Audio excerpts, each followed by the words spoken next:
بلندی دیر تک کس شخص کے حصے میں رہتی ہے؟ بہت اونچی عمارت ہر گھڑی خطرے میں رہتی ہے۔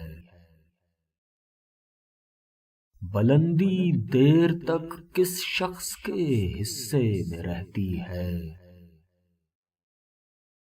بہت اونچی عمارت ہر گھڑی خطرے میں رہتی ہے۔ بہت جی چاہتا ہے قید جاں سے ہم نکل جائیں،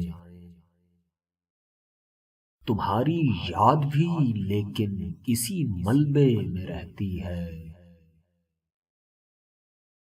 بہت جی چاہتا ہے قید جاں سے ہم نکل جائیں، تمہاری یاد بھی لیکن اسی ملبے میں رہتی ہے۔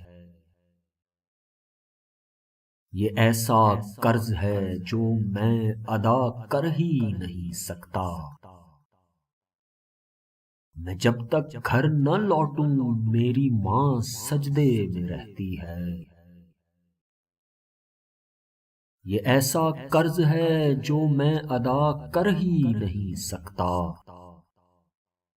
میں جب تک گھر نہ لوٹوں میری ماں سجدے میں رہتی ہے۔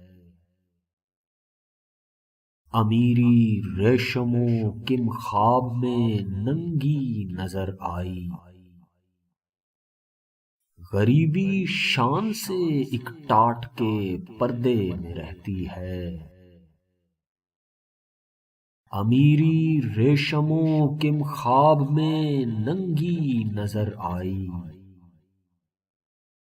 غریبی شان سے ایک ٹاٹ کے پردے میں رہتی ہے۔ بلندی دیر تک کس شخص کے حصے میں رہتی ہے؟ بہت اونچی عمارت ہر گھڑی خطرے میں رہتی ہے۔